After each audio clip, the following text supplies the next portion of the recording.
우리 같이 읽을 본문 말씀은 요한계시록 7장 1절부터 17절까지 요한계시록 7장 1절부터 끝절까지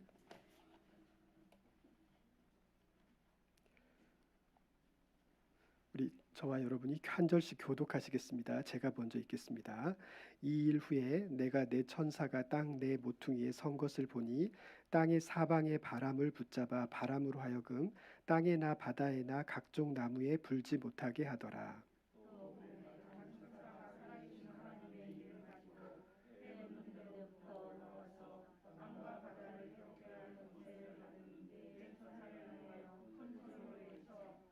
이르되 우리가 우리 하나님의 종들의 이마에 인치기까지 땅이나 바다나 나무들을 해하지 말라 하더라.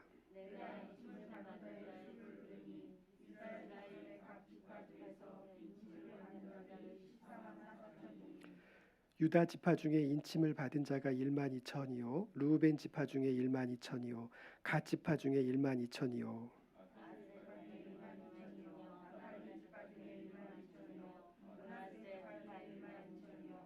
시므온 지파 중에 1만 2천이요 레위 지파 중에 1만 2천이요 이사갈 지파 중에 1만 2천이요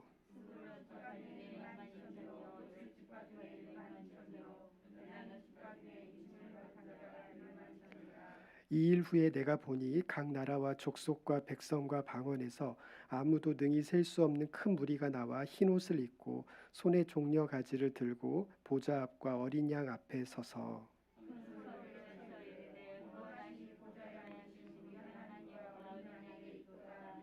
모든 천사가 보좌와 장로들과 네 생물의 주위에 서 있다가 보좌 앞에 엎드려 얼굴을 대고 하나님께 경배하여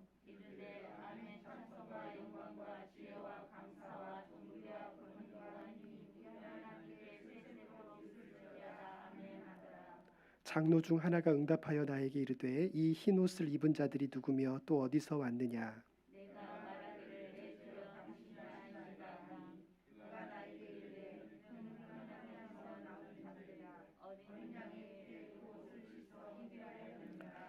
그러므로 그들이 하나님의 보좌 앞에 있고 또 그의 성전에서 밤낮 하나님을 섬김에 보좌에 앉으신 이가 그들 위에 장막을 치시리니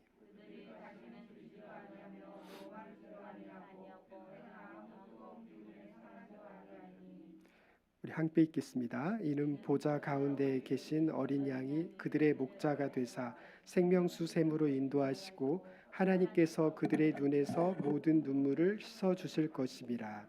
아멘. 이제 여러분 요한계시록이 중반을 향해서 가고 있습니다. 요한계시록이 우리 성경에서 굉장히 어려운 본문이어서 이제 요한계시록은 거의 설교를 하질 않죠. 보통 교회에서 요한계시록을 설교하지 않습니다. 왜냐하면 이게 너무 성도들한테 어렵기도 하고 그리고 이게 또 요한계시록을 잘못 해석하면 굉장히 성경을 이단으로 이렇게 갈 수도 있어. 요한계시록이 그렇게 잘못 갈 수도 있어. 그래서 요한계시록은 보통 설교를 하질 않습니다. 그러나 여러분, 주님은 분명히 말씀하시기를 요한계시록을 읽고 듣고 지켜 행하는 자가 복이 있다라고 하셨어요. 그렇기 때문에 우리 교회는 요한계시록에 도전하는 거죠. 근데 여러분 어때요? 지금 이제 거의 시작을 끝냈고 이제 중간 이제 시작이 반이라고 하기 때문에 이제 거의 요한계시록은 사실상 거의 한 중요한 걸 거의 다 한 거예요. 그래서 이제는 속도감 있게 쭉쭉 나가는 거죠. 근데 여러분 결론이 지금까지 해본 결과 그렇게 어렵지 않다라는 것을 여러분이 아셨을 것입니다. 요한계시록을 한마디로 얘기하면 승전가입니다. 승전가. 하나님의 교회, 이 세상에 남겨진 주님의 몸된 교회, 주님의 성도들에게 주시는 하나님의 편지고 위로의 편지고 그리고 승전가죠.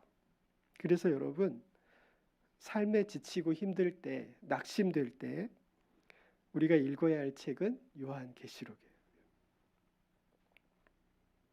우리가 큰 고난을 만났을 때, 우리가 도저히 내 힘으로 어떻게 해볼 수 없을 때, 정말 하나님의 인도하심과 도우심을 구할 때 우리가 믿고 의지해야 할 성경은 특별히 요한 66권 중에 한 권 맨 마지막 이 요한계시록입니다. 여러분 낙심될 때 요한계시록을 읽으십시오. 이제 우리 요한계시록을 여러분이 이제 뭐 조금 있으면 다 끝내게 되는데, 그럼 이제 굉장히 쉬워집니다. 왜냐하면 이제 그 한번 여러분이 들었고 그 내용이 그렇게 어렵지 않다는 것을 여러분 깨달았기 때문에 이제는 읽는데 속도가 있고 그렇게 어렵지 않죠. 그래서 여러분 낙심될 때 요한계시록을 계속 읽으시기 바랍니다. 몇 가지만 여러분이 주의하시면 요한계시록이 어렵지 않은데, 워낙 잘못된 해석들이 너무 많아서 그래요. 여러분 요한계시록을 설교를 할 때 너무 잘못되게 설교를 해요. 자기 마음대로 해석을 해버려요. 그리고 너무 그 요한계시록의 용어라든지 이런 것들이 이단들이 특히 대표적이고요. 이단들이 대부분 이 요한계시록의 단어들을 자기 마음대로 해석해 버리는 거예요. 그리고 교회도 마찬가지예요. 요한계시록을 설교를 하고 이렇게 가르치는 데를 보면, 유튜브라든지 이런 목사님들의 설교를 보면 자기 마음대로 설교를 해버려요. 그렇게 하는 게 아니에요. 여러분 하나님의 말씀은 철저하게 성경 66권 가운데 깊게 하나님의 말씀을 보고 분석하고 거기서 해석이 되어야 하는데, 자기 느낌으로 자기 생각으로 대충 누군가가 얘기하면 그걸 갖다가 설교해버리는 거예요. 대표적으로 오늘 나오는 이 부분이 이 요한계시록 7장도 굉장히 해석이 잘못되는 그런 구절 중에 하나입니다. 이 요한계시록 7장. 여러분 적어도 여러분들은 기독교에서 특히 개신교, 우리 장로교, 그리고 뭐 장로교가 아닌 개신교도 대부분의 우리 그 기독교 개신교에서 해석하는 그 요한계시록의 설교를 따르면 돼요. 근데 보면 개신교나 우리가 신학교에서 배우지 않은 내용으로 자기들이 나름대로 해석을 해버리는 거예요. 그렇기 때문에 잘못 가는 건데, 여러분 이제 요한계시록 7장을 우리가 한번 같이 보도록 하겠습니다. 요한계시록 7장은 요한계시록 6장 맨 마지막 절 한번 보실까요? 요한계시록 6장 맨 마지막 절하고 연결이 됩니다. 6장 17절에 보면 그들의 진노의 큰 날이 이르렀으니 누가 능히 서리오 하더라. 누가 능히 서리오 하더라. 이게 여러분 무슨 뜻이냐면, 우리 지난 설교 때 우리가 들었지만 요한계시록 6장은 드디어 이제 세상에 대한 심판이 시작되는 거예요. 어떻게 시작된다 그랬죠? 세 가지 구조로 된다 그랬죠? 7개의 도장, 그 다음에 7개의 나팔, 7개의 접시, 대접이라고 했죠. 대접을 이렇게 근데 이 7이라는 숫자는 무슨 뜻이냐면 첫 번째, 두 번째, 세 번째라는 뜻이 아니고, 이 7이라는 숫자는 성경에서 완전수라 그랬죠. 완전수라고 해서 뭐냐면 전체를 이야기하는 거예요. 전체. 그러니까 세상 나라들에 대해서 7번씩, 그러니까 전체 이 시대 주님이 다시 오실 그때까지 이 세상 주님이 십자가를 지시고 그리고 주님께서 재림하실 때까지 그 전체의 기간에 심판이 이루어진다는 그 뜻이에요. 여러분 첫 번째, 두 번째, 세 번째 그런 뜻이 아니에요. 완전수기 때문에 하나님의 세상 나라에 대한 완전한 심판이 이루어진다는, 그것도 여러분 7개의 도장, 7개의 나팔, 7개의 대접, 이 세 번의 7, 21이죠. 7, 3, 21. 그것은 무엇이냐면 세상 나라에 대한 완전한 심판이 이루어진다는 그 뜻입니다. 그리고 역사가 진행될수록 점점 그 심판의 강도가 굉장히 세진다는 것을 이야기해요. 굉장히 세진다는 것을요. 그렇기 때문에 여러분 7인, 7나팔, 7대접을 여러분 해석하실 때 이것은 역사적으로 무슨 사건이고 두 번째 이는 이게 무슨 사건이고 꼭 그렇게 여러분 대입할 필요가 없어요. 왜냐하면 예수님의 초림과 재림까지의 기간에 이루어지는 심판을 전체 일곱 했기 때문에 어느 한 사건하고 이렇게 연결시키는 게 아니에요, 여러분. 완전한 심판이 이루어진다는 그것을 얘기하고 있는 거예요. 자, 요한계시록 6장은 이제 그렇게 심판이 이루어지죠. 7개의 인을 주님께서 도장을 뜯습니다. 첫 번째 도장, 두 번째 도장, 세상 나라에 대한 심판이 이루어지고 비밀이 열리는데 17절은 무슨 뜻이냐면 이러한 세상의 심판이 이르렀을 때 그러면 누가 능히 서리요, 이게 뜻이 무슨 뜻이냐면 그러면 누가 살아남을 수 있냐는 거. 여러분, 이제 심판의 강도가 엄청나게 세집니다. 노아의 홍수, 소돔과 고모라, 여러분 우리가 구약 성경에서 많은 심판을 보고 있죠. 그런 심판이 이제 세상 나라에 가해지는 거예요. 17절에 보면 진노의 큰 날이라고 되어 있습니다. 그것이 성경에서 뭐라고 하냐면 신학적인 용어로 여호와의 날이라고 그럽니다. 여러분, 여호와의 날. 구약 성경에서는 하나님의 심판의 날, 세상에 대한 심판을 뭐라고 하냐면 여호와의 날이라 그래요. 여러분, 여호와의 날이란 뜻은 세상 사람들에게는 무서운 심판의 날이에요. 여러분, 저주의 날입니다.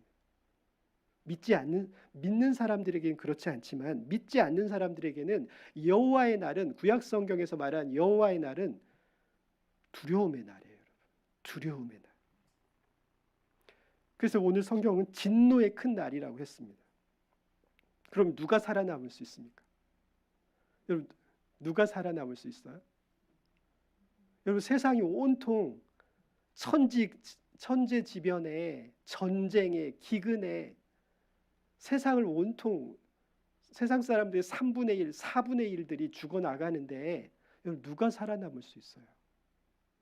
살아남기가 어려워요. 여러분, 3분의 1이 죽는데요. 그렇기 때문에 지금 묻고 있는 거죠. 누가 살아남을 수 있냐는 거예요. 누가 설 수 있냐는 거예요. 여러분, 그거에 대한 답이 요한계시록 7장입니다. 우리 요한계시록 7장으로 다시 돌아올까요? 자, 이제 누가 살아남는지, 세상 가운데 누가 살아남는지가 이제 요한계시록 7장의 그 답으로 주어지고 있는 거예요. 7장 1절에 보면 이후에 내가 내 천사가 땅 내 모퉁이에 선 것을 보니 땅의 사방의 바람을 붙잡아 바람으로 하여금 땅에나 바다에나 각종 나무에 불지 못하게 하더라. 그리고 2절에 보면 그 천사가 큰 소리로 외쳐 이르되 3절 우리 하나님의 종들의 이마에 인치기까지 땅이나 바다나 나무들을 해하지 말라. 여러분, 무엇을 하고 있죠? 하나님께서 어떤 명령을 내리고 있냐면 이제 세상 나라에 대한 심판이 이루어지는데 하나님의 사람들에 대해서는 어떻게 하라고요? 이마에 도장을 찍게 하시고 이마에 도장을 찍을 때까지는 건드리지 말라는 거예요. 아직은 세상에 바람이 불지 못하게 하고 세상을 뒤흔드는 그 심판을 아직은 시작되지 못하게 하는 거죠. 하나님의 사람들의 이마에 인을 칠 때까지. 여러분, 이게 무슨 뜻입니까? 여러분, 인을 친다는 것은 무슨 뜻이죠? 도장 찍는다는 거예요. 도장을 찍을 때까지, 이마에 도장을 찍을 때까지는, 도장을 다 찍을 때까지는 아직은 시작하지 말라는 거예요. 여러분, 철저히 세상 나라에 대한 심판은 하나님의 철저히 통제하에, 하나님의 관리하에 하나님께서 철저히 선을 그어요. 그 이상을 못하게 하는 거죠. 왜냐하면 하나님의 자녀들을 보호해야 하기 때문에 그렇습니다.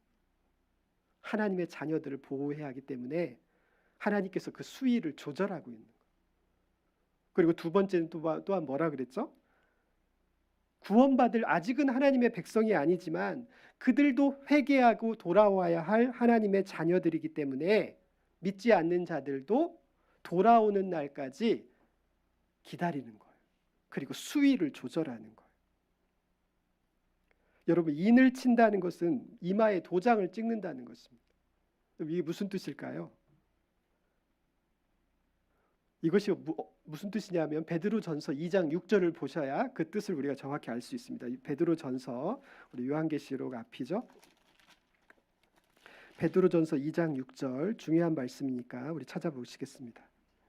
베드로전서 2장 9절, 신약성경 378페이지 요한계시록 앞입니다. 베드로전서 2장 9절, 신약성경 378페이지, 여러분이 다 알고 있는 성경입니다. 베드로전서 2장 9절 제가 읽겠습니다. 그러나 너희는 택하신 족속이요 왕 같은 제사장 나라요 거룩한 제사장들이요 거룩한 나라요 그의 소유가 된 백성이니. 여러분, 이마에 도장을 찍는다는 뜻은 무슨 뜻이냐면 하나님께서 자기의 백성으로 그의 소유로 삼으셨다는 뜻이에요. 이게 무슨 뜻이냐면 그 당시 고대 시대에는, 예수님 시대와 그 전에 고대 시대에는 노예들을 주인이 자신의 소유라고 어떻게 했냐면 노예들의 이마나 혹은 다른 뭐 손목 같은 이렇게 눈에 잘 보이는 곳에 이마나 손목 정도에 도장을 찍었다 그래요. 내 거라는 거, 내 거. 우리 양들에게도 도장을 찍고 뭐 소에게도 도장을 찍듯이 이것은 내 거라는 거. 그래서 베드로전서 2장 9절에서는 하나님께서는 자기의 백성을 뭐라고 하냐면 맨 마지막에 나의 소유가 된 백성이라고 하는 거예요. 나의 소유가 된 백성이다. 여러분, 이마에 하나님의 도장을 찍었다는 것은 하나님 거라는 거예요. 하나님의 소유라는 거예요.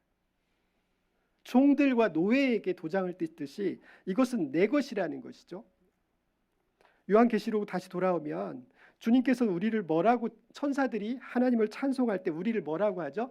그리스도의 핏값으로 사서 하나님께 올려드린 자들이다 라고 하는 거죠. 여러분, 왜 우리가 하나님의 소유가 되었습니까? 왜 우리가 하나님의 소유가 됐죠? 그리스도의 핏값으로 우리를 그가 사셨기 때문에 그래요. 주님이 자기의 생명의 값으로 우리를 사셨기 때문에 우리는 하나님의 소유가 됐고, 그렇기 때문에 하나님의 자녀들의 이마에 도장을 찍는 거죠. 도장을. 그것에 대한 증거가 여러분 무엇이죠? 에스겔 36장, 37장, 에레미야 31장에서 나오는 성령입니다. 성령이 우리의 보증으로 우리 안에 오셔서 너는 나의 것이다, 나의 소유다, 나의 백성이다, 나의 자녀다라고 인치신 것이 바로 성령입니다. 성령을 받은 자들을 여기 요한계시록은 그림으로 보여준다고 그랬죠. 요한계시록은 철저히 그림과 이야기로 보여주기 때문에 그것을 문학적 비유로 뭐라고 하냐면 이마에 도장을 찍었다라고 이렇게 그림으로 묘사하고 있어요. 비유하고 있는 거예요, 여러분. 문학적으로 비유하는 거. 왜냐하면 계시록은 철저히 영화처럼 그림으로 보여주고 이야기로 들려주기 때문에 그렇습니다. 바로 그런 자들은 결국은 여러분 어떻게 된다는 것이죠? 그런 자들은 세상 나라에 대한 심판에서 피해간다는 거예요. 그것이 우리가 잘 알고 있는 출애굽기에서 드러납니다. 출애굽기에서 애굽 나라에 대한 10가지 심판이 이루어질 때 하나님의 백성들에게는 단 한 가지 심판도 오지 않아요. 단 한 가지 심판도 여러분 이스라엘 백성에게는 그 10가지 심판이 임하지 않습니다. 왜냐하면 하나님이 그들을 철저히 구별하고 있는 거예요. 여러분, 요한계시록에 7인, 7나팔, 7대접, 세상 나라에 대한 무서운 심판이 시작되는데 여러분은 어떻다는 거예요? 여러분은 피해가는 거죠. 그것을 면제라 그래요. 피해가는 거. 그래서 여러분 요한계시록을 보실 때 여러분 두려움으로 보실 필요가 없는 거죠. 요한계시록 1장부터 22장까지 전체에 세상 나라에 대한 심판이 임할 때 하나님의 자녀들, 하나님의 백성들이 심판당한다는 구절은 단 한 구절도 없습니다. 단 한 구절도 없어요. 여러분 찾아보십시오. 그건 저의 이야기뿐만 아니라 신학자들의 공통적인 의견입니다. 그렇게 많은 심판이 나오는데 하나님의 자녀들에 대한 백성이 당할 심판은 하나도 안 나와요. 다만 하나님의 백성들의 자녀들의 고난은 나옵니다. 근데 그 고난은 하나님이 주는 심판 때문에 당하는 고난이 아니고 무엇 때문에 당하는 고난이죠? 예수 그리스도의 복음을 증거하는 자들에게, 복음을 증거하는 자들에게 그들이 그것으로 인하여 세상 나라와 세상 사람들과 공중의 권세 잡은 자들의 핍박을 당하는 것이지, 하나님께서 허락하신 심판으로 하나님의 백성들이 공격당하는 것은 없어요. 여러분, 주의 일을 하다가 하나님의 의로운 백성으로 살다가 세상 사람들에게 핍박은 당하지만 하나님께서 허락하신 그 일곱인, 일곱 나팔, 일곱 대접의 그 세상에 대한 심판 때문에 하나님의 자녀들이 당하는 환난과 고통은 없어요. 한 구절도 나와 있지 않아요. 왜냐하면 하나님은 자기 백성들을 자기 소유로 삼은 백성들에게 철저히 그들을 보호하시기 때문에 그렇습니다. 이제 드디어 이제 난해한 숫자가 나옵니다. 근데 그 이마에 도장을 찍은 하나님의 소유가 된 백성들의 숫자를 세어보니 7장 4절 이스라엘 자손의 각 지파 중에 도장을 받은 자들이 몇 명이다? 14만 4천 명이다. 여러분 이제 이걸 가지고 이제 이단이 해석을 마음대로 하는 거예요. 그래서 이만희 씨가 이게 이제 신천지 자기들의 그 증거 장막 속에 포함된 자들이 14만 4천이라고 한 거예요. 근데 이제 자기들이 한 말을 자기들이 번복한 거예요. 왜 그러죠? 이미 신천지는 부흥해가지고요 14만 4천이 넘쳐버렸어요. 한국 교회는 숫자가 쭉쭉 줄어들고 있는데 신천지는 엄청나게 부흥이 이루어져서, 제가 말하는 부흥은 가로 열고 물음표 찍은 부흥입니다. 여러분 오해하지 마십시오. 그걸 또 부흥이라고 했다고 또 그렇게 하죠. 저희가 말하는 것은 약간 비꼬는 말이에요. 가로 열고 물음표하고. 그러니까 여러분 어떻게 하죠? 자기들이 했던 말을 자기들이 걷어들이고 있잖아요. 지금. 그것이 아니에요. 여기서 말하는 14만 4천은 무슨 뜻이냐면, 여기 144 잘 기억이 나죠? 12의 제곱이죠. 12의 제곱. 12 곱하기 12가 144죠. 곱하기 몇이죠? 곱하기 1000이죠. 여러분 곱하기 1000. 그래서 14만 4천이잖아요. 여러분 돈 계산을 못 하시는군요. 여러분 부자가 빨리 되시려면 돈 계산 잘 하셔야 돼요. 12 곱하기 제곱 곱하기 1000이에요. 그러면 12 곱하기 12 곱하기 1000. 무슨 뜻이죠? 성경에서 12는 이스라엘 12지파를 이야기하고, 그 다음에 12는 무엇을 상징하냐면, 우리 요한계시록 끝에 21장 22장에 가면 하나님께서는 새 예루살렘 성을 보여주시면서 뭐라고 하냐면 12개의 문과 12개의 기둥이라고 해서 어떻게 이루어지냐면 이스라엘 12지파와 그 다음에 예수님의 12제자를 10이라고 얘기하고 있어요. 그래서 여러분 이스라엘 12지파는 구약 성경에서 말하는 하나님의 구원받은 백성들, 이스라엘 민족을 상징하죠. 이스라엘 12지파, 야곱의 자손들. 그리고 예수님의 12제자는 누구를 상징하죠? 이방인들 중에 그리스도께로 돌아오는 각 나라와 족속, 모든 나라 모든 족속의 하나님의 백성들, 이방인들을 12제자로 비유하죠. 그래서 그 12 곱하기 12는 바로 사도 바울이 에베소서에서 이야기하고 있는 유대인과 이방인이 서로 하나가 되는 새로운 이스라엘을 이야기하고 있어요. 그 사도 바울은 갈라디아서에서 뭐라고 하냐면, 우리 갈라디아서 한번 볼까요? 갈라디아서 3장 7절, 신약성경 304페이지, 제 성경으로는 304페이지입니다. 여러분 조금 다를 수가 있어요. 갈라디아서 3장 7절 굉장히 중요하기 때문에 여러분이 한번 찾아보겠습니다. 이 사도 바울이 자기도 유대인이죠. 그러나 이 이스라엘에 대해서 아브라함의 자손에 대해서 무엇라고 얘기하는지 보십시다. 갈라디아서 3장 7절 제가 읽겠습니다. 그런즉 믿음으로 말미암은 자들은 아브라함의 자손인 줄 알지어다. 여러분 누가 아브라함의 자손이라고요? 믿음으로 하나님을 믿는 자들, 하나님의 자녀가 된 자들이 아브라함의 자손이라는 거예요. 누가 아니고요?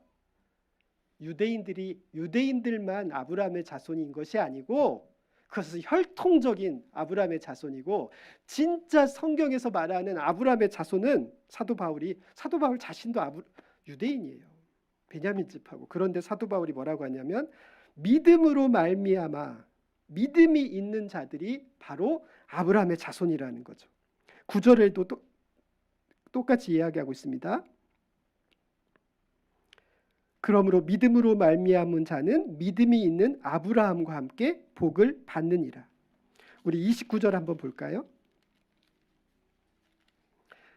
갈라디아서 3장 29절. 너희가 그리스도의 것이면 곧 아브라함의 자손이요 약속대로 유업을 이을 자니라. 여기서 말한 유업은 무엇입니까? 하나님께서 아브라함과 이삭과 야곱에게 축복하시면서 말씀하셨던 그 축복을 이야기하는 거예요. 아브라함과 이삭과 야곱에게 약속하셨던 그 축복을 이야기하는 것. 그것이 누구의 것이다? 믿음으로 하나님을 믿는 자들의 것이라는 것이죠. 그것이 유대인의 것이 아니라는 거예요. 여러분. 유대인의 것이 아니고 바로 믿음으로 하나님의 자녀가 된 그들이 아브라함의 자손이라는 거예요. 여러분 14만 4천 명은 유대인을 제외하지는 않습니다. 유대인도 포함됩니다.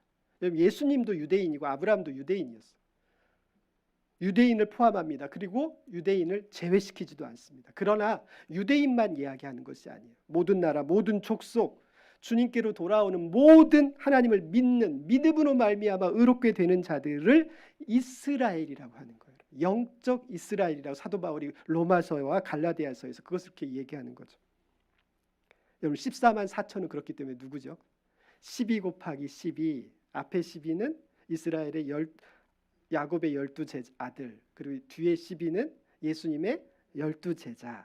그것이 새 예루살렘을 이루는 그리스도의 신부거든요. 그 요한계시록 21장 22장에서 그게 드러나죠. 문, 늘, 기둥으로 해서.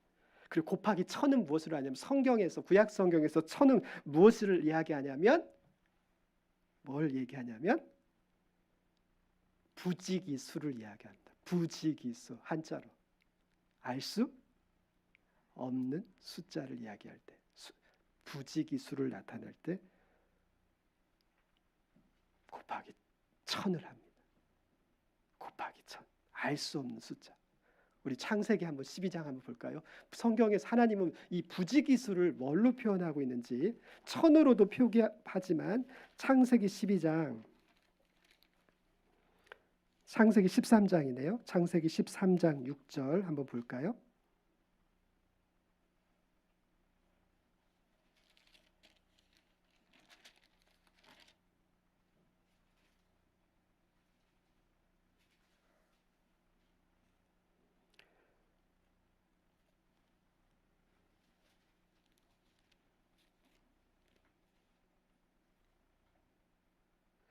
창세기 13장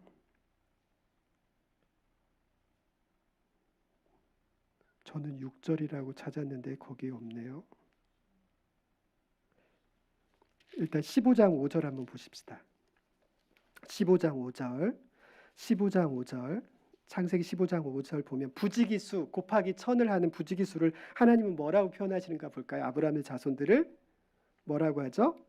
무뼈를 셀 수 있나 보라. 내 자손이 이와 같으리라.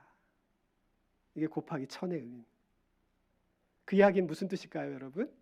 한마디로 얘기하면 셀 수 없이 많다는 것이죠. 셀 수 없이 많다는 것. 우리 22장 17절도 한번 볼까요? 창세기 22장 17절. 창세기 22장 17절. 하나님께서 뭐라고 이삭을 어떤 축복을 하시나 보십시다. 아까는 아브라함에게 축복했던 거고 이삭에게. 22장 17절 제가 읽겠습니다. 내게 큰 복을 주고 내 씨가 크게 번성하여 뭐와 같이 하늘의 별과 같이, 그리고 뭐처럼 바다의 모래. 이것이 하나님이 부지기수를 표현할 때 쓰는 말. 한마디로 뭐죠, 여러분? 셀 수 없이 많다라는 거죠. 26장 4절도 한번 볼까요? 26장 4절. 26장 4절. 똑같은 말씀하죠. 26장 4절. 내 자손을 하늘의 별과 같이 번성하여 내 자손으로 말미암아 천하 만민이 복을 받으리라. 여러분 다시 요한계시록 7장으로 돌아오겠습니다. 네, 창세기 13장 16절이랍니다. 여러분 요한계시록 7장으로 다시 돌아오십시오. 여러분 14만 4천은 누구를 이야기합니까?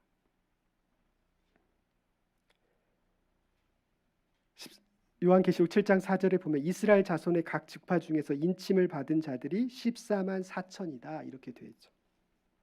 그리고 그 숫자를 친히 각 이스라엘 12지파의 이름을 대면서 말씀하십니다. 5절 보면 유다 지파 중에 1만 2천, 루벤 1만 2천, 아셀 1만 2천, 므낫세, 시므온 쭉 가다가 요셉 지파, 베냐민 지파가 1만 2천이다. 여러분 이게 누굽니까? 여러분 이게 누구죠? 여러분 이것을만 봤을 때 이스라엘 유대인들을 이야기하고 있는 것 같은데 우리 14장을 보면 요한계시록 14장으로 다시 한번 가볼까요? 요한계시록 14장 1절에 보면 이 14만 4천이 유대인들이 아니라는 것이 드러납니다. 요한계시록 14장 1절에 보면 또 내가 보니 보라 어린 양이 시온산에 섰고 그와 함께 몇 명이 서 있죠? 14만 4천 명. 14만 4천 명.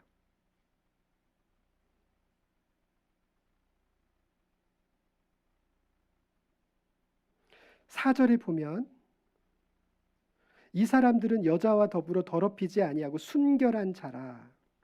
어린 양이 어디로 가든지 어디로 인도하든지 따라가는 자며 사람 가운데서 속량함을 받아 처음 익은 열매로 하나님과 어린 양에게 속한 자들이니. 여러분 누구를 이야기하고 있죠? 예수 그리스도를 믿는 자들을 이야기하고 있어요. 여러분 유대인들 14만 4천을 이야기하는 것이 아니라. 여러분 14만 4천이라는 뜻 자체가 뭐라고 그랬어요? 12 곱하기 12 곱하기 1000이라 그랬죠. 그것은 유대인과 이방인들이 포함된 14만 4천이에요. 여기서 말한 그럼 유다 지파, 아셀 지파, 시므온, 스불론 이 지파 사람들은 무엇을 이야기합니까? 그것은 물론 유대인들을 이야기하고 있습니다. 그러나 그 뒤 9절에 한번 볼까요? 9절, 7장 9절입니다. 7장 9절. 이 일 후에 내가 보니 각 나라와 족속과 백성과 방언에서 여러분 뭐라고 되어 있죠? 아무도 능히 셀 수 없는 큰 물이. 여러분 뭐라고 얘기하고 있냐면 각 나라와 족속과 백성과 방언이라고 얘기하고 있어요. 그렇기 때문에 여러분 14만 4천이라는 수는 유대인들을 이야기하는 것이 아니라 유대인과 모든 족속이 예수께로 돌아온 하나님께로 돌아온 백성들을 이야기하는 겁니다. 그들이 하나님을 찬양하는 거예요. 그들이 하나님을 찬양합니다. 이들이 셀 수 없는 무리들이 하나님을 찬양하는 거죠. 그런데 여러분 재미난 것은 5절부터 8절 9절에 얘기하고 있는 각 지파를 얘기할 때 맨 처음에 소개하는 지파가 어느 지파죠? 유다 지파예요. 여러분 보통 이스라엘의 장자 지파가 누굽니까? 이스라엘 12지파 중에 장자는 루벤이에요. 여러분 루벤. 그리고 루벤이 그러나 자기 아버지의 그 아내를 범하죠. 간음하죠. 아버지의 그 첩을 범하죠. 그것으로 인해서 루벤은 장자의 권한을 박탈당하고 누가 실질적인 장자가 되냐면 누구죠? 에브라임입니다. 에브라임 지파가 12지파의 장자가 됩니다. 요셉 지파가 장자가 돼요. 여러분.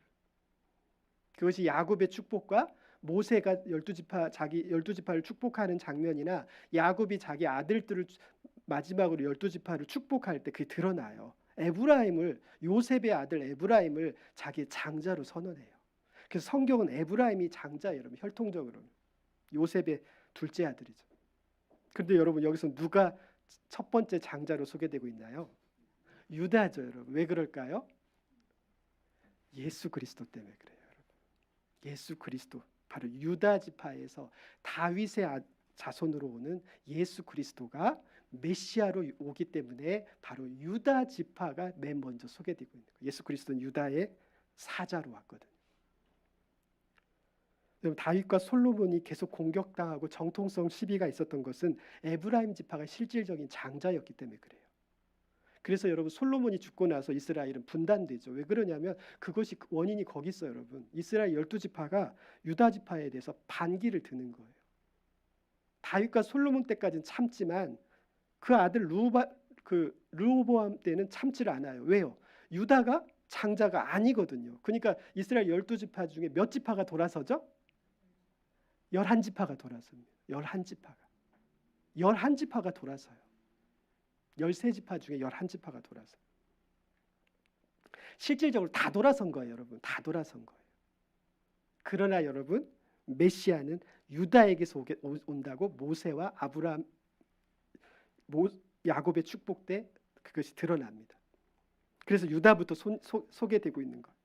그리고 여러분, 재미있는 것은 여러분, 이 중에 한 지파가 빠져 있습니다. 어느 지파가 빠져 있을까요? 어느 지파? 집에 가서 보십시오. 단지파가 빠져 있어요. 단지파가 빠져 있습니다, 거기. 근데 그것을 성경학자들이 다양하게 이야기하지만 그것을 우리가 지금 이 시간에 다룰 수는 없고, 여러분, 단지파가 빠져 있습니다. 그래서 이스라엘 12, 그 대신 요셉의 아들 요셉과, 여기서 말한 요셉은 에브라임을 이야기합니다. 요셉과 에브라임은 거의 동일시돼요. 요셉과 므낫세, 요셉의 아들 두 아들이 12명에 들어가기 때문에 단지파가 빠져도 몇 지파가 된 거예요? 12지파가 된 거예요. 12지파가 된 거죠. 단지파 하나가 없어졌다. 그들이 돌아옵니다. 이것은 무엇을 이야기하냐면 이스라엘 민족 중에서도 많은 숫자가 돌아오고, 그리고 결국 중요한 14만 4천 명은 각 나라와 족속과 방언, 모든 세상 나라의 모든 이방인들이 죽게 돌아올 것을 이야기합니다. 그것은 무슨 뜻이냐면 14만 4천은 유대인과 모든 이방인들이 포함된 완전한 새 이스라엘을 이야기하고 있다는 것을 지금 증거하고 있습니다. 여러분, 그들이 하나님을 찬양합니다. 찬양할 때 뭐라고 찬양하냐면 10절에 보면 구원하심이 보좌에 앉으신 우리 하나님과 어린 양에게 있도다, 이렇게 찬양하고 있죠. 10절에 보면 모든 구원받은 백성들이 하나님을 찬양하고, 11절에 보면 그 다음에 누가 찬양하죠? 11절에 보면 모든 천사가 찬양합니다. 장로들 앞에서 이렇게 찬양하죠. 천사가들이 찬양하는 거예요. 여러분, 여기서 무엇을 우리가 볼 수 있죠? 여러분, 여기서 무엇을 볼 수 있죠? 9절 10절은 하나님의 자녀들이 찬양하고 11절 12절은 천사들이 찬양합니다. 이거 무엇을 볼 수 있죠? 하나님의 나라는 천사들의 나라가 아니에요, 여러분. 천사들은 섬기는 종이에요, 여러분. 섬기는 종, 여러분들을 섬기는 종이라고요. 여러분이 누구의 반열에 오르냐면 하나님의 자녀로서 하나님의 보좌에 앉지 않는 자들은 여러분들이에요. 천사들이 아니에요. 하나님의 보좌에 같이 서요. 이들은 같이 씁니다. 그러나 천사들은 같이 쓰지 못해요. 어디에요? 그 주위에 둘러싸죠. 여기 보시죠. 주위에 둘러싸고 이렇게 되어 있습니다. 바로 하나님의 나라는 하나님과 여러분들의 나라예요. 하나님과 여러분들의 나라. 바로 그것을 이야기하고 있습니다. 그런데 여러분, 13절에 보면 그러면 이들이 어떤 자들이냐? 이 14만 4천이 누군지가 대해서 성경은 이야기하고 있습니다. 13절에 보면 장로 중 하나가 응답하여 나에게 이르되 이 흰 옷 입은 자들이 누구냐? 14절에 보면 큰 환난에서 나오는 자들인데 어린 양의 피에 그 옷을 씻어 희게 하였느니라. 여러분 누구죠? 14만 4천 명은 어린 양의 피에 그 옷을 깨끗이 씻었다는 것은 뜻은 무슨 문학적인 표현이죠. 그 뜻은 무슨 뜻이냐면 예수 그리스도의 보혈의 구속을 받은 자들. 바로 한마디로 얘기하면 예수 그리스도를 믿어서 죄 사함을 받고 하나님의 자녀가 된 모든 나라 모든 족속을 뭐라고 성경은 표현하고 있냐면 흰 옷을 입은 자들 혹은 흰 두루마기를 입은 자들이라고 이렇게 성경은 묘사하고 있어. 여러분 그들이 15절에 보면 어떻게 하냐면 그들이 보좌 앞에 성전에서 함께 앉아서 아버지를 어떻게 하죠? 영원토록 우리 15절 볼까요? 그의 성전에서 밤낮 하나님을 섬기고 보좌에 앉으시니 그들 위에 장막을 치시리니. 여러분 이것을 아까 사도 베드로는 베드로전서 2장 9절에서 뭐라고 얘기합니까? 이것을 왕 같은 제사장이라고 표현한 거예요. 아까 인을 친 것은 무엇이라고 했죠? 그의 소유가 된 백성이란 뜻이고 왕 같은 제사장이라는 거예요. 여러분 우리가 어떻게 된다고요? 왜 제사장이라고 했어요? 오늘 성경 15절에 보면 하나님의 보좌 앞에서 영원히 우리가 하나님을 섬긴다는 거예요. 영원히 하나님 앞에 섬긴다는 거예요. 여러분 근데 왜 왕 같은이라고 표기했죠? 여러분 성경에서 왕 같은 제사장은 구약 성경에 딱 한 명밖에 없습니다. 누굴까요? 다윗밖에 없어요. 여기에 제일 똑똑한 학생이 여기 있네요. 다윗밖에 없어요. 여러분. 다윗. 근데 여러분 다윗은 레위 지파입니까? 유다 지파입니까? 유다 지파예요. 여러분. 레위 지파가 아니에요. 제사장은 어느 지파여야죠? 레위 지파여야죠, 여러분. 근데 다윗은 유다 지파예요. 바로 예수 그리스도로 인하여 구원받은 모든 백성들을 상징하는 게 여러분 제사장은 레위 지파여야 돼요. 유다 지파가 아니에요. 그런데 다윗은 유다 지파인데 왕이면서 제사를 집례합니다. 성경에서 왕이면서 제사를 집례한 사람 한 사람밖에 없어요. 다윗밖에 없어요. 자기는 유다 지파, 레위 지파도 아닌데 제사를 인도합니다. 그것은 바로 그리스도를 예표하는 거예요. 여러분 그리고 또한 왜 왕 같은이라고 표현했냐면 다윗이 왕이었죠. 바로 하나님의 나라에서 우리는 하나님을 섬기는 제사장들이지만 또한 하나님의 나라에서 우리가 무슨 노릇한다 그랬죠, 여러분? 왕 노릇한다 그랬죠. 우리는 하나님의 나라에서 통치하던 자들입니다. 하나님의 보좌에서 우리는 하나님과 함께 하나님의 나라를 통치하는 자들이에요. 모든 피조물과 천사들을 우리가 호령하는 자들이에요. 그래서 우리를 왕 같은 제사장이라고 한 거예요. 그래서 구약 성경에서는 다윗이 그것을 우리를 예표하는 거죠. 우리는 하나님의 성전에서 영원토록 하나님을 섬기며 15절에 그것에 대한 증거로 그들 위에 무엇이 쳐진다고 되어 있죠, 여러분?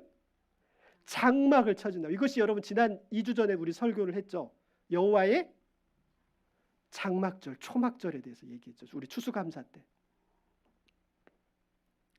여러분 하나님은 지금 우리 안에 장막 가운데 거합니다. 성경에서 우리 육신을 장막이라고 표현하고 있어. 사도 베드로가 자기가 죽음이 임박했을 때 뭐라고 하냐면 내가 육신의 장막집이 무너질 때가 되었다라고 돼 있어. 자신의 죽음이 임박한 것을 베드로가 알고 있는 거예요. 자신의 장막집이 이제는 무너질 때가 다 됐다라고 한 거예요. 성경은 우리 육신을 장막집이라고 합니다. 여러분 출애굽한 이스라엘 민족만 광야에서 하나님과 40년 동안 하나님과 동행한 게 아니에요, 여러분. 여러분 출애굽 40년 동안 광야에서 하나님과 동행했던 그들이 지키는 절기가 초막절이죠. 근데 여러분 이스라엘 민족만 장막에서 거했던 게 아니에요. 하나님과 함께. 진짜 하나님과 장막 가운데 거했던 것은 누구냐?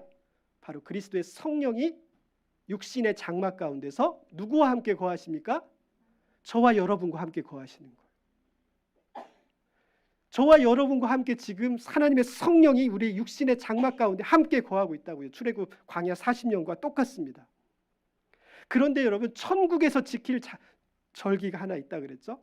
그것이 뭐라고 그랬죠? 유월절도 아니고 오순절도 아니고 장막절이라고 그랬죠. 초막절이라고 그랬죠. 바로 오늘 15절에 그게 드러나고 있습니다. 여러분, 장막이 천국에서 새 예루살렘 새 성전에서 장막이 쳐지는데, 이 장막은 무엇을 상징하냐면, 여러분, 이스라엘 민족의 혼인잔치에 가보면 이 장막을 칩니다. 누가 이 장막 안에 서죠? 신랑과 신부가 이 장막 안에 들어가요. 여기서 말하는 장막은 우리 육신과 광야 이 성막, 이 하나님의 법궤가 있던 그 장막, 성막은 무엇을 상징하냐면, 천국에서 우리가 그리스도와 무엇이 된다는 거예요? 그리스도의 신부가 된다는 것을 이야기하는 거예요. 여러분, 신랑과 신부는 뭐라고 되어 있죠? 하나님이 신비라 그랬죠. 에베소서에서 그걸 뭐라고 하냐면, 하나님과 그리스도와 우리가 하나가 되는 것을 이야기하는 거예요. 완성되는. 신랑과 신부가 한 몸이 되듯이 우리가 한 몸이 되는 거예요. 장막 안에서 하나님과 우리가, 하나님의 백성과 우리가 온전히 하나가 되는 사건을 이야기하는 거예요. 여러분, 우리는 피조물이지만 하나님과 함께 하나가 될 자들이에요. 우리는 하나님의 반열에 있는 자들이에요. 천사하고 전혀 비교가 되는, 아니 천사하고 비교조차 안 돼요. 여러분, 우리는 그리스도의 신부들이에요. 그리스도와 영원히 함께 있는 거죠. 여러분, 16절 17절은 그런 우리를 뭐라고 묘사하고 있냐면, 다시 줄이지도 않고 목마르지도 않고 상하지도 않고 그들의 눈에서 모든 눈물을 씻어주실 것이다. 여러분, 아담 이래로 모든 인간들이 왜 고통당하는 줄 아십니까? 여러분, 왜 여러분 삶이 힘든지 아십니까? 여러분, 우리는 애당초 창조될 때부터 하나님과 한 몸일 때만이 우리는 만족하고 평안을 얻는 자들이에요. 하나님 없이는 여러분, 돈을 억만금을 갖다 줘도 우리는 평안을 누릴 수가 없는 자들이에요. 그렇기 때문에 우리는 우리 인생을 한마디로 표현하면 눈물이죠. 여러분, 눈물. 우리 인생은 눈물이에요. 여러분. 누구도 눈물을 흘리지 않는 자가 없어요. 그러나 그 눈물이 언제 멈추냐면, 주님과 우리가 온전히 하나가 될 때, 우리가 드디어 하나님의 창조된 목적대로 하나가 될 때 드디어 우리의 눈물이 멈추는 거예요. 여러분, 그것이 이 땅 가운데서 이미 실현됐어요. 이 땅 가운데 이미 시작됐어요. 하나님의 나라가 시작됐죠. 그것이 무엇이냐면 성령이죠. 성령이 우리 가운데서, 아버지와 아들과 성령 안에서 우리가 지금 우리 안에서 하나가 되어 있어요. 여러분, 눈에 보이지는 않지만 하나가 되어 있어요. 여러분, 그것이 요한복음 14장부터 17장 이렇게 자세히 드러나고 있죠. 그리고 그것이 완전히 완성되는 것이 바로 새 예루살렘 성에서 그렇습니다. 여러분, 우리가 다시 이제 돌아오면 율곡인, 일곱 나팔, 일곱 대접, 세상 나라에 대한 모든 심판과 환란이 시작되지만 여러분은 머리 털끝 하나 건드리지 못합니다. 여러분, 거기서 면제돼요. 그것을 두려워하지 마십시오. 그러나 여러분, 우리는 또한 환란을 당합니다. 그것은 하나님이 주는 심판 때문에 당하는 환란이 아니라 그리스도 예수의 증인으로서 하나님 나라의 복음을 위하여 살다가 우리는 세상 나라의 핍박을 당합니다. 그러나 그것이 우리의 상급이요, 그것은 우리가 스스로 하나님의 우리를 사랑의 빛으로 하나님께 우리가 빚진 자들로서 우리 주신 사명을 감당하기 위하여 당하는 환란이지, 하나님이 우리를 세상 나라의 심판을 통해서 주시는 환란은 아니라는 것을 여러분 꼭 기억하시고, 일곱인, 일곱 나팔, 일곱 대접이 부어져도 여러분 두려워하지 마시고 온전히 하나님 안에서 참 평안을 누리시기 바랍니다. 그리고 여러분이 어떤 존귀한 자들인지 그것을 오늘 깨달았으니 합당한 삶을 사시기 바랍니다. 사랑하는 아버지, 우리가 요한계시록 7장의 말씀을 통해서 하나님이 얼마나 자기의 자녀들을 지키시고 보호하시고 눈동자처럼 지키시고 함께 하시는지 우리가 배웠고, 우리가 바로 역사의 종말인 그때 주님과 온전히 어린 양의 혼인잔치 그날 주님과 하나가 되어 영원히 주님을 섬기며 영원히 주님과 하나가 되는 것을 배웠습니다. 아버지, 우리는 주님의 인치신 자들이요 주님의 소유가 된 왕 같은 주님의 자녀들이니 아버지, 이 땅 우리의 남은 인생을 살아가는 날 동안 우리가 비록 돈이 없고 육신의 건강은 무너질지 몰라도 아버지 하나님, 믿음으로 담대히 승리하고 두려워하고 걱정하고 염려하는 자들이 아니라 담대함으로 하나님이 주신 평안과 기쁨과 감사로 살게 하여 주시옵소서. 예수님의 이름으로 기도합니다. 아멘.